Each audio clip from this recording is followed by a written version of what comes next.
It started with a missing woman. Shannan Gilbert, she was her name, a sex worker from New Jersey. She disappeared in May of 2010.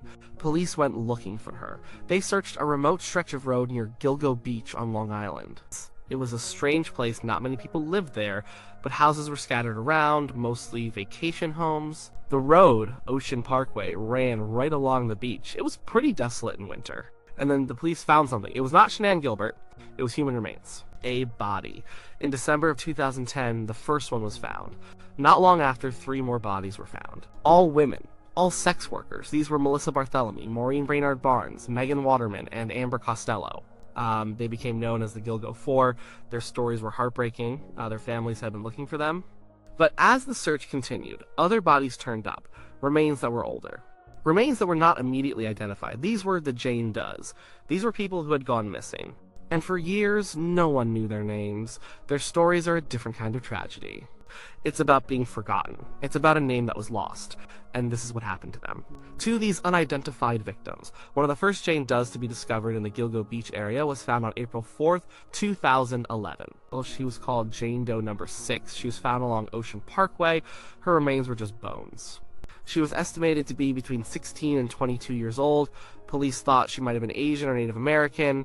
She was small, about 5 feet tall. Her cause of death was not immediately clear, but her presence there with the other bodies was chilling. She was just a few hundred feet from where Valerie Mack's remains were found, and right next to where Jessica Taylor's head and hands were found. Jane Doe number 6 has never been identified.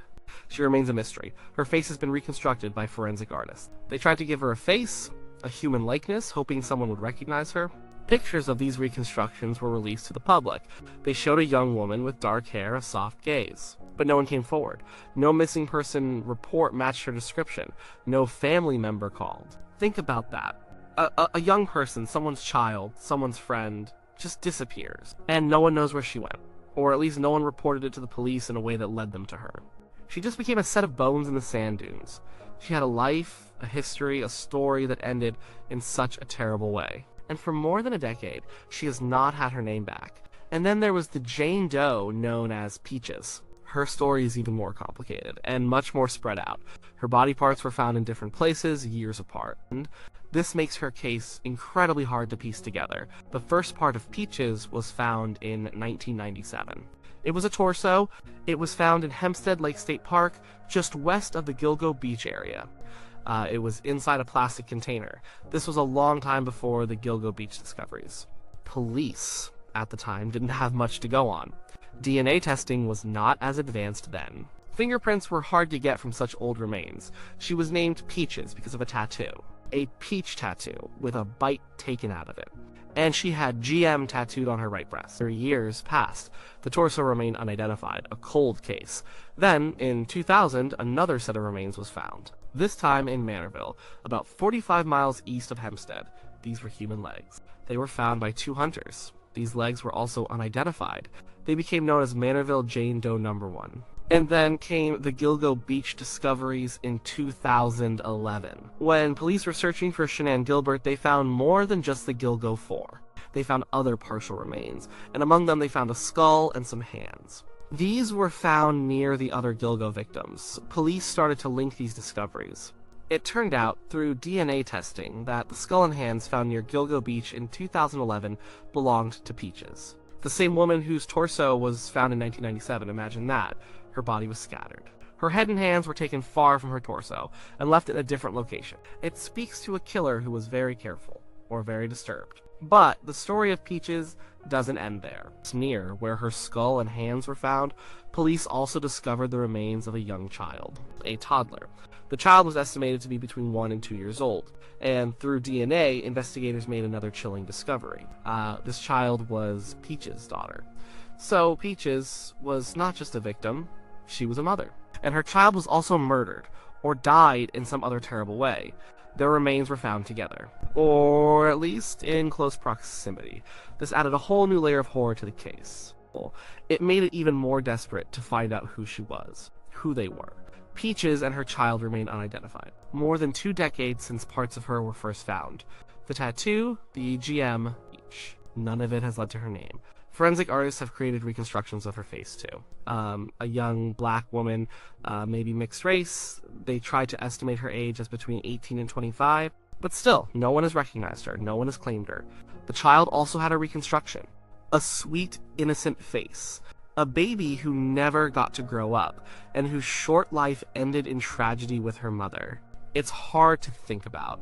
A mother and child killed, and their names lost to time. Police have released pictures of the tattoo. They have put out descriptions of the remains. They have begged the public for information, but nothing has stuck. The families of these victims, if they exist, are either unaware, or they are not looking in the right places, or they are themselves somehow disconnected from the world in a way that prevents them from seeing these appeals. And this is a big problem in these kinds of cases. Many victims of serial killers, especially those involved in sex work, sometimes come from unstable backgrounds. Or they are transient, they might not have strong family ties, or their families might not be in a position to report them missing immediately. Or they might not report them missing at all, they might assume their loved one just moved on, or ran away. This makes identifying them incredibly hard. Another Jane Doe linked to the Gilgo Beach area was found in 2000. This was the Manorville Jane Doe, also known as Jane Doe number 7. Her torso was found in Manorville, a remote area, just like parts of Peaches. Her head and hands were found in 2011 near Gilgo Beach with the other victims. For years she was a nameless victim. Police didn't know who she was. They tried everything. They did forensic analysis. They looked at dental records but had no matches. They looked at potential missing persons, but her name remained elusive. She was also a young woman estimated to be between 20 and 30 years old. But then, in 2020, things changed for Manorville Jane Doe. Advances in forensic genealogy finally gave her a name. She was identified as Valerie Mack. She was 24 years old when she disappeared in 2000. She was a mother of 2 children. She had been living in Philadelphia and had a history of sex work. This was a huge breakthrough. It showed that even after decades, it was possible to identify these victims. For forensic genealogy works by taking the victim's DNA and comparing it to public DNA databases like those used for ancestry research. Family members who have submitted their DNA for fun can unknowingly help police solve cold cases. It creates a family tree, and then detectives painstakingly build backwards to find the victim. Valerie Mack's identification brought some closure to her family.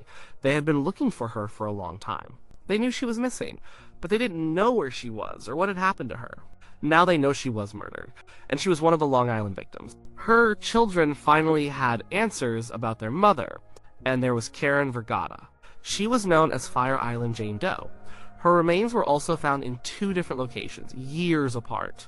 Her legs were found on Fire Island in 1996. The rest of her remains, including her head, were found near Gilgo Beach in 2011. Like Valerie Mack, she was identified through genetic genealogy in 2023. She was 34 years old when she disappeared. She was also involved in sex work. Her family also got answers. These identifications, Valerie Mack and Karen Vergata, are so important. They show that the struggle to name these victims is not futile.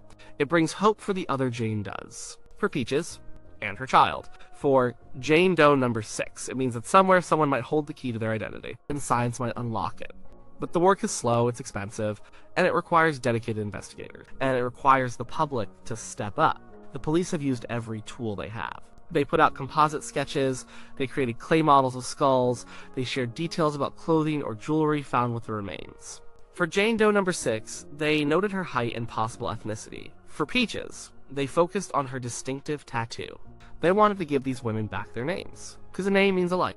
It means someone cared, it means they existed, and the struggle continues. These cold cases are always open. They are always being looked at. New technology comes out. New ideas pop up. Detectives don't give up. They know that behind every Jane Doe, there's a family who might be wondering. A life that was cut short. Think about the impact of not having a name. For the victim, it means they are reduced to a case number. For the families, it means perpetual limbo. They can't grieve properly, they can't move on. They don't have a grave to visit, they don't have answers. It's a never-ending ache. And for society, it's a statement about how some lives are seen as less valuable. That some people can disappear without a trace and without an outcry. That's a hard truth. The victims of the Long Island serial killer, especially the Jane Does, highlight this. Many of them were marginalized, many were sex workers, many were already vulnerable. Their disappearance might not have been immediately noticed, or taken seriously. But they were still human beings. They had dreams, they had fears, they had people who loved them, even if those people are unknown to the police. They were not just a problem to be solved, they were people whose stories need to be told. The fact that Peaches and her child remain unidentified is especially heartbreaking. A mother and her baby. Who could they have been? What led them to that terrible fate? And why has no one come forward for them? It's a mystery that haunts the investigators. And it should haunt us all. Their remains were found in such different places. Peach's torso in 1997, her head and hands in 2011, and her child near her head and hands. This suggests a pattern of dismemberment and scattering of remains, a way to make identification harder, a way to erase the person entirely. It worked for a long time, and it's still working for Peaches and her child. And for Jane Doe number 6. The police appeals for information about Peaches have been constant. They keep her image alive, they keep her story in the public eye. They hope that maybe, just maybe, someone will remember that peach tattoo. Or the initials GM, or a young black woman with a baby who suddenly vanished. It takes just one person, one memory, one piece of information. That's how these cases are solved. That's how names are returned to the nameless. And it means someone has to speak up. Someone has to care enough to come forward. The Long Island serial killer case is huge. It involves many victims, and the arrest of Rex Hoyerman in 2023 for some of the Gilgo Four murders brought a lot of attention back to the case. But even with an arrest, the Jane does remain. Their cases are still open. Hoyerman has not been charged in connection with Peaches, her child, or Jane Doe number 6. The investigation is still ongoing for these victims. It's a reminder that even when a big break happens, the work isn't over. Some victims still wait for justice, and for their names to be known. The search for these names is not just about closure for families. It's about bringing dignity back to the victims. It's about saying that every life matters. No matter how marginalized, no matter how forgotten, they deserve to be remembered by name. They deserve to have their stories fully told, and the forensic technology gets better every year. Genetic genealogy, which identified Valerie, Mack, and Karen Vergata, is still a relatively new tool. It's being refined. It's being used in more and more cold cases across the country. And there's hope that it will eventually identify the remaining Jane Does from Long Island. It might take time, it might take years, but the possibility is there. The police continue to work with specialized labs. They continue to search databases. They continue to follow up on every lead, no matter how small. They want to give these victims their names back. Imagine the feeling of a family finding out after decades what happened to their loved one. The pain doesn't go away, but the uncertainty does. The not knowing is replaced by a grim truth. And with that truth comes a chance to finally mourn, to finally say goodbye. For Peaches and her child, that moment is still to come. For Jane Doe number 6, the same. Their pictures are still on missing persons websites. Their stories are still being told in hopes of a breakthrough. They are part of a larger conversation about the forgotten victims of violence. The people who slip through the cracks, the people who become just a file number. But they are more than that. They were individuals with unique lives, with people who knew them. We just don't know who those people are yet, and we don't know their names. The efforts to identify Peaches have been particularly extensive because of the distinct tattoo. A very unique identifier, but even that hasn't been enough. It suggests that perhaps the person who knew her and knew of her tattoo is either not alive, or not connected to the public appeals, or too afraid to come forward. There are many reasons why someone might not speak up, but every reason means a name remains lost. And the child found with Peaches remains. A little one. This is truly the most heartbreaking part of the Peaches case. An infant, unidentified, with an unidentified mother. Their lives ended together. And their identities are still intertwined in anonymity. It adds a powerful, almost unbearable layer of sadness. The police have to keep trying, and the public has to keep listening, because these Jane Does are not just statistics. They are human beings. They are someone's who. And that who deserves a name. The discovery of the Gilgo Beach victims, the Gilgo Four, led to a deep dive into the areas around Ocean Parkway. And that deep dive revealed the older cases that might never have been linked otherwise. The dismembered remains from Hempstead and Manorville, now connected to the Gilgo area. It showed a larger pattern, a more extensive reach of violence, and in that expansion of the case, the stories of the Jane Does became more urgent. They needed to be identified, not just for justice, but for their own sake, to restore their humanity, to acknowledge their existence. The investigators on these cases live with this. They see the faces, in the reconstructions. They know the details of the remains. As they try to imagine the lives these people led, and they carry the burden of not being able to give them back their name. It's a heavy burden, and so the search continues for the name of Peaches and her child. For the name of Jane Doe number 6, their stories are still being written, in a sense. Because the ending, the part where they get their names back, hasn't happened yet. But everyone hopes it will. One day. It's a testament to the perseverance of law enforcement and forensic science. And it's a testament to the belief that every person, no matter their circumstances, deserves to be remembered. Deserves to have their identity known, and to have their story completed, even if it's decades later. Even if it's after their life was taken so brutally. These Jane Does are a constant reminder of the unfinished business of the Long Island serial killer case. They are the quiet, lingering questions, the people still waiting to be identified, still waiting to come home, and their stories are important. They are the untold stories. And they deserve to be heard, even if their names are still a mystery, because knowing their stories, even without their names, keeps them from being truly forgotten. Maybe, just maybe. It brings them one step closer to finally being identified.